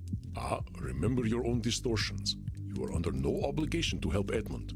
If helping him drains you, remember that you do not have to aid him. Yeah, you're right. I still want to try, though. I want to see if I can help him. I shall not stand in your way, then. Have you an idea of what distortions he might be exhibiting tonight? Yeah, I was thinking about that. Boy. Let me think. He's a narcissist. You already have personalization in there, so I can't do that one. Always right. Control fallacy. Those two for sure.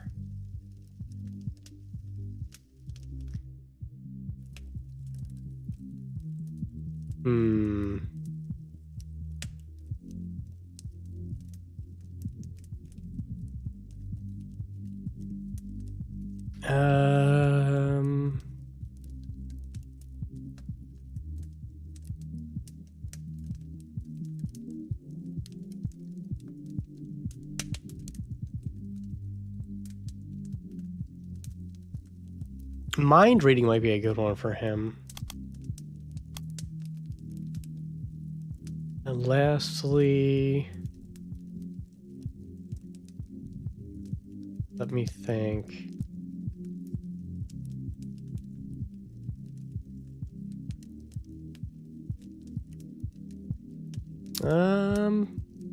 I'm not sure. I haven't done Nosferatu thinking in a while. Maybe I'll just do that one.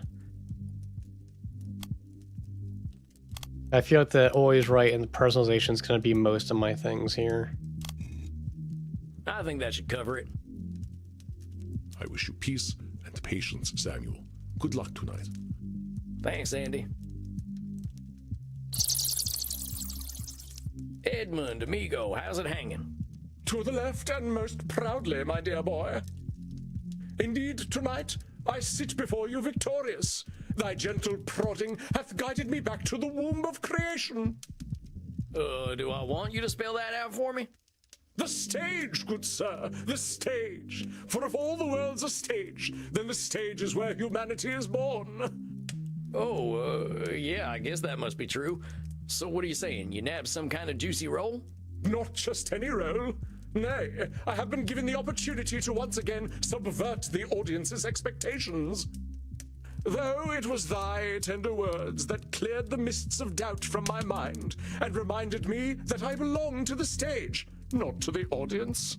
Well, I'm glad to hear that, Eddie. Tell me all about it. What's been going on? Do you remember the advice you gave me when last we met? I told you to film yourself doing some acting, right? How'd that go? I did as you suggested.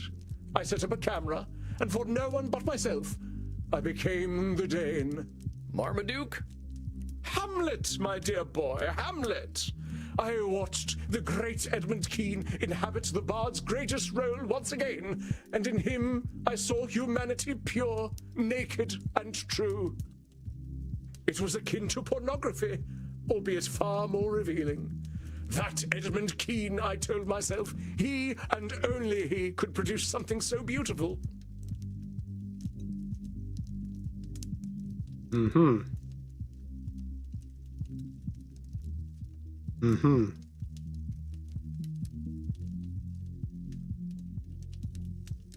A lot to unpack there.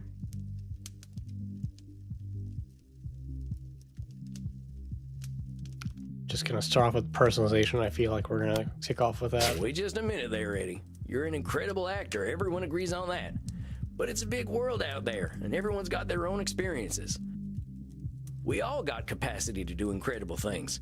It's a combination of luck, perseverance, and being in the right place at the right time. You ain't a great actor because you're Edmund Kean. You're a great actor because of the things that made you Edmund Kean. You toy with the fates and flirt with pedantry, my dear boy. Oh, it is oft said that an infinite number of monkeys with an infinite number of typewriters at infinite time could produce all the works of Shakespeare, but such a thing is infinitely unlikely. If you will permit me to continue, to watch myself act without an audience was simply rapturous. I am not ashamed to admit that I did weep. I wept for the stage, that I deprived it of my greatness on account of my own misplaced dread.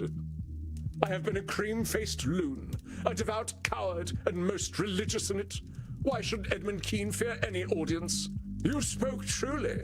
Edmund Kean bared his chest to all the slings and arrows of an unappreciative audience, and was somehow surprised when they hit their mark. The Edmund Kean that you see before you is armored in love of the craft that no arrow may penetrate, and so casts aside the cloak of cowardice. To think, I feared mortal directors. I feared the audition and the criticism that would come afterward. I feared the cast list, bereft of Edmund Kean. But to you I give thanks, for can a mortal director know my brilliance? Nay, they're all clay-brained guts and mouldy rogues. Their disrespect for the craft makes fools of them. I know in my damned soul that the stage is worse off without Edmund Kean, and nothing any mortal director can say will disabuse me of this. Ergo, I did ask myself, Edmund, what is an audition? Is it a trial to overcome? Is a director a god dispensing holy judgment? And I replied, Edmund, do not ask such foolish questions, the answers to which thou knowest well. An audition, my dear boy, is not an opportunity, but an invitation to display the craft before another. So I told myself, why not act, dear boy? And so I did. So you did an audition, all right, that's great. Did you have fun with it? You speak so simply, my friend. Fun does not adequately describe the feeling one has when the muse takes over. It is transcendence, an affirmation of purpose, to condense humanity within oneself, if only for a moment. It is an orgasmic experience. That sounds intense, Eddie. Having an orgasm in front of someone else is pretty brave.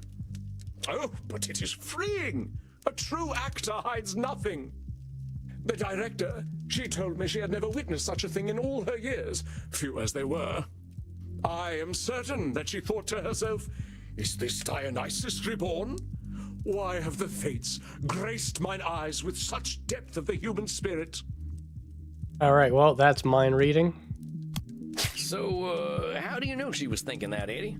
A director's usually just thinking about how they can put on a good show, right? Oh, thou sweet babe, how little thou knowest. The poor lady has only seen a parade of mortals cross her door. How could she be prepared for Edmund Kean? Well, maybe she couldn't be. I'm just saying you're going to be a lot more content if you're dealing with truths.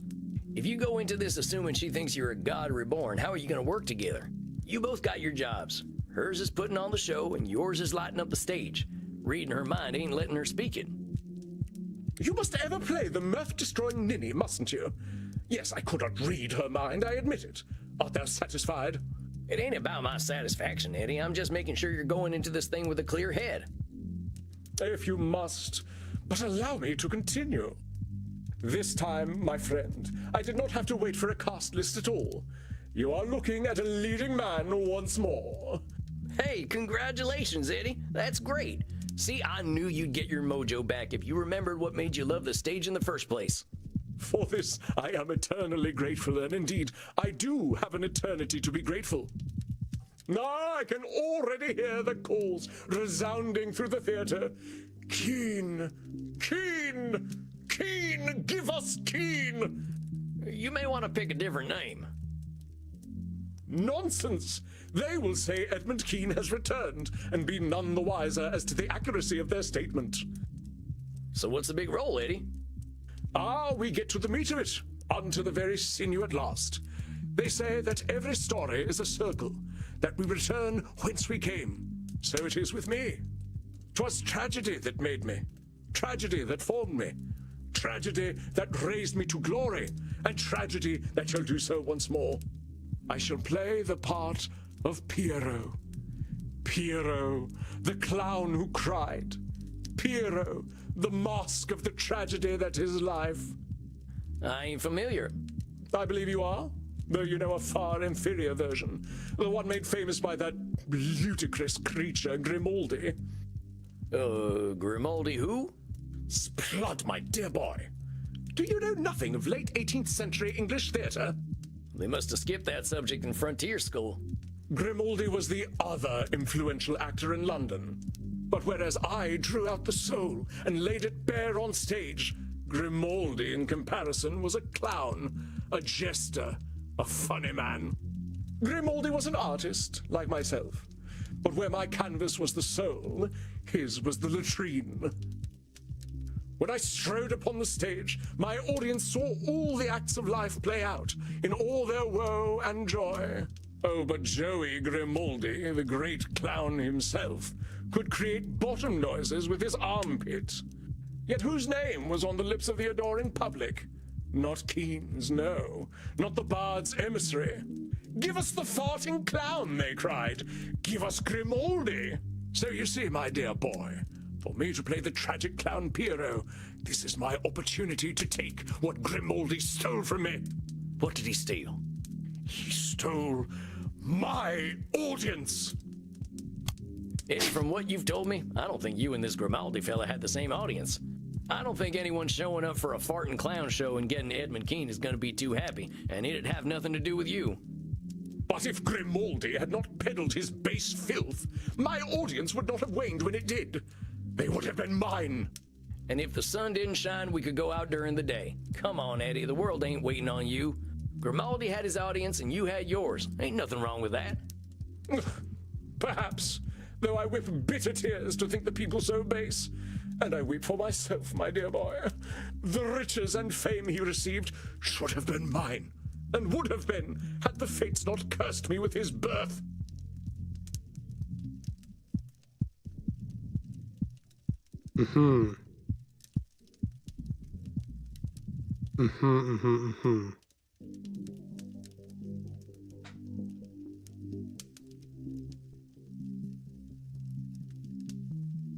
Means this personalization 3 times in a row.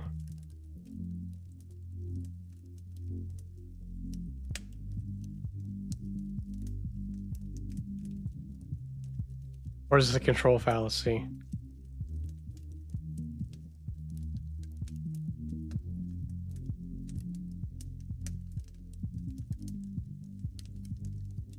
Uh...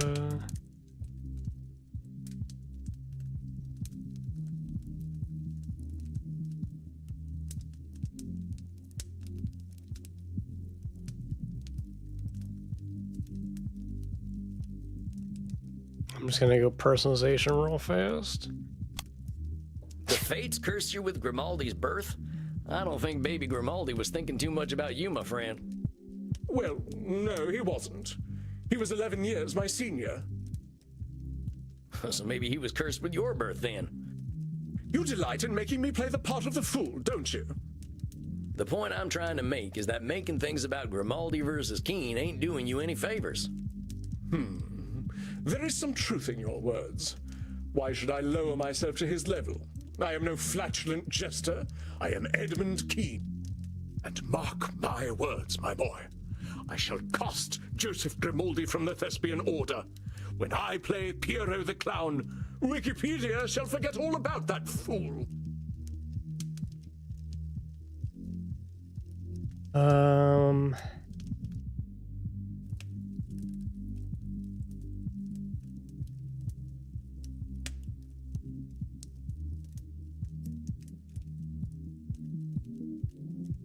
feel like this is a control fallacy.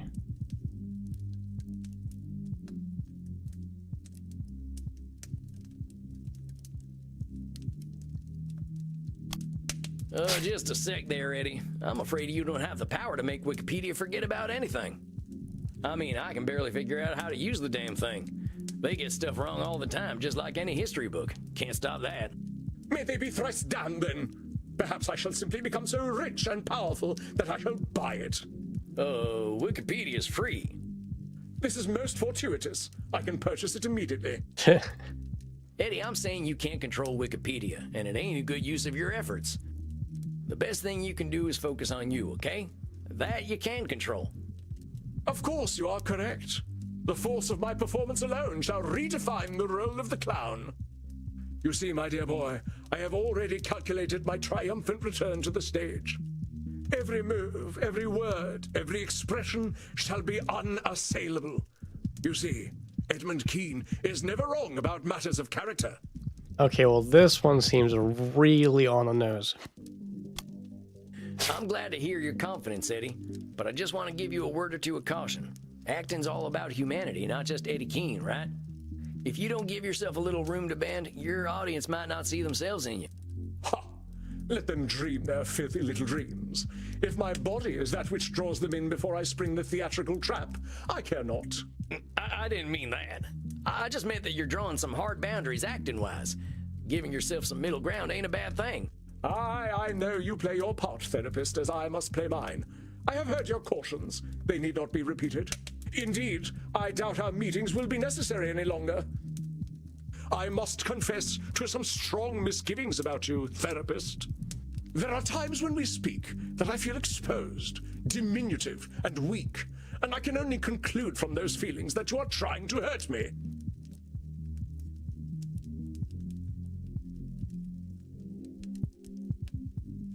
Hang on a second.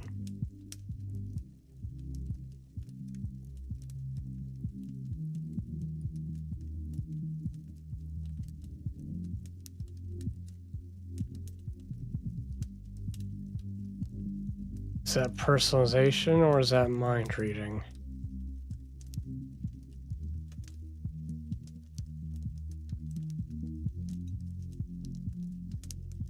I can only conclude from those feelings, or is he just being right again? So I can only conclude from those feelings.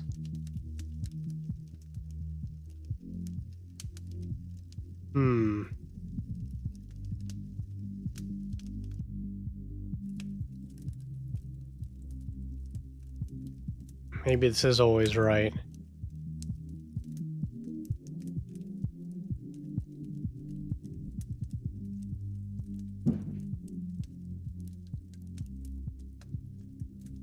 I think I'm gonna go always right.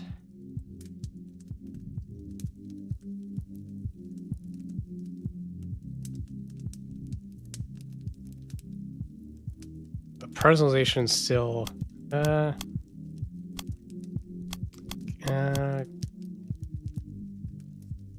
He's kind of mind reading in a sense.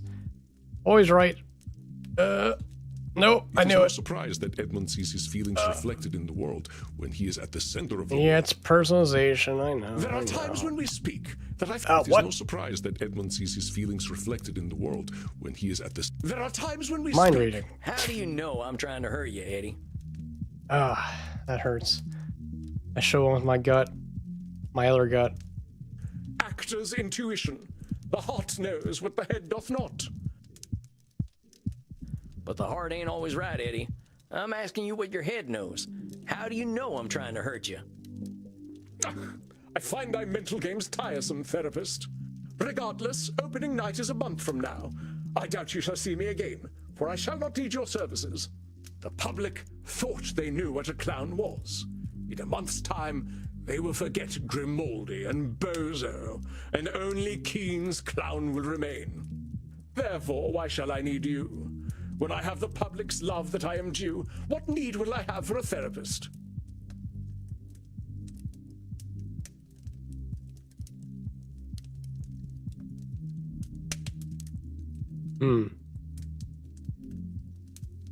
Emotional support? You might need me for emotional support going into your next big role. Oh, come now. I am now reconnected with my muse. I have all the support I need from him. I don't think you've told me about them yet. Who's your muse, Eddie? Why, it is I, of course. I should have guessed. Do you have any final words of wisdom for me then, dear boy? Theatre has lost its popularity because of my absence. When the public takes notice of Edmund Keen once again, how might I prepare myself?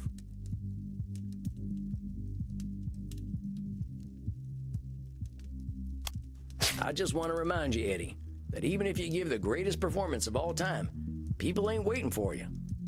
Think about how you felt when you were acting for yourself and not for the audience. Your most important audience member is you, compadre.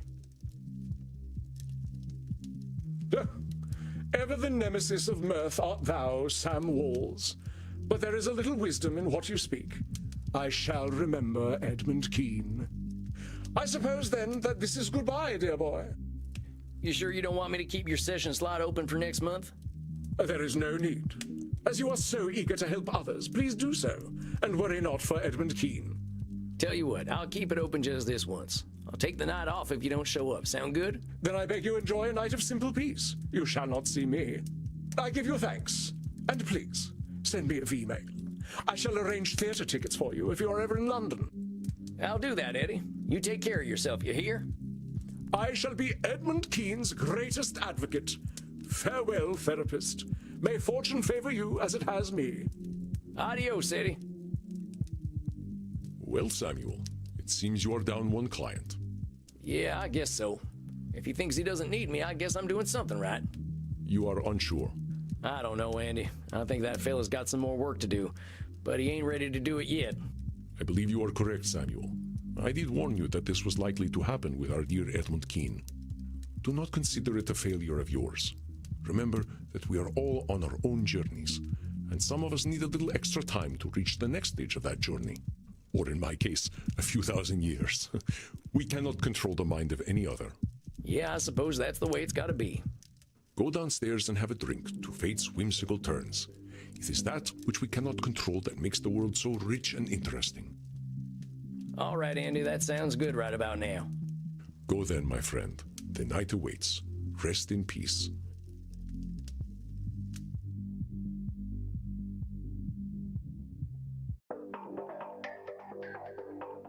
Well, that was a weird one. I guess it always is with Edmund. Half the time I can't make heads or tails of what that feller's saying. I'll go check in with Crimson and see if she's got any of her wisdom to share. How we doing tonight, Crimson? The drinks are flowing and the blood's pumping. Can't ask for more than that. How are you, Sam? Well, I had my first client graduate. They quit therapy today. Congratulations, cowboy. Helped a vampire see the light, huh? How do you feel about it?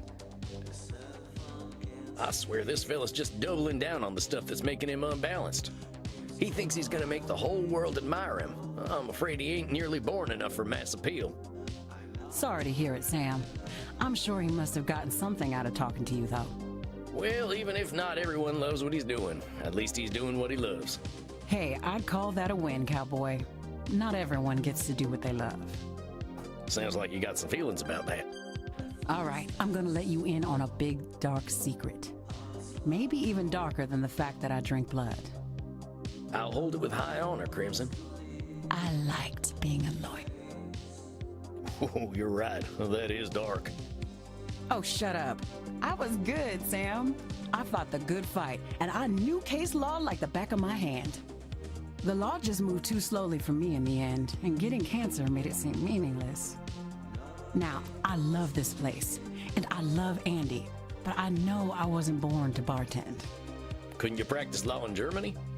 You try learning German and tell me how it goes, Desperado. Oh, come on. It ain't that hard. I've picked up some German already. Ich spreche Deutsch good. Hold me, Maxi. The cowboy is being once again too cute. I believe I shall burst. Oh boy. Cowboy, kom hvis os en vi vil teach you how to speak sehr good Deutsch.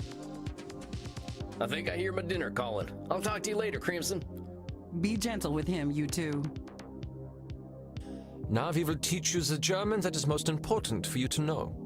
It is important to ask politely when you wish to drink from someone's neck. Tell them, your neck is beautiful. May I drink from it? Ihr Hals ist wunderschön. Darf ich von Ihnen trinken? Now ask Reinhard if he will let you drink from his neck. It is very important to get the declensions correct in German.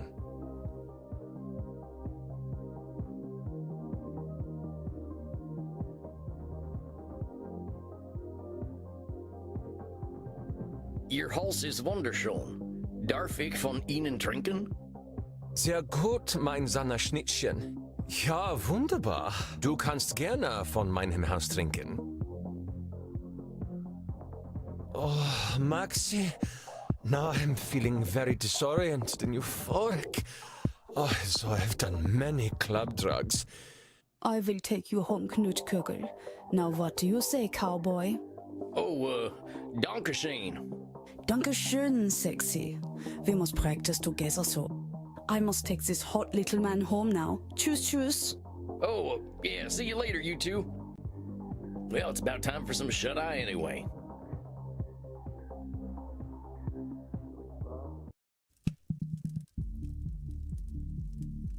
Good evening, Samuel. I believe you are seeing your elder vampire tonight. All right, that is a good stopping point.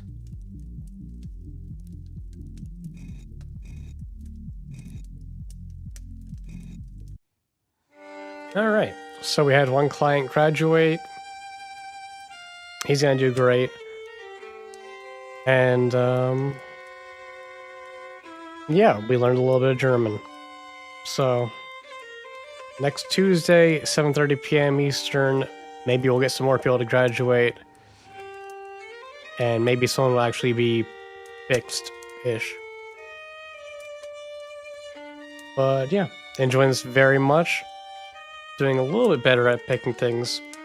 But, you know, it's a process. Anyway, thanks for watching, and I will see you guys next week. Have a good night.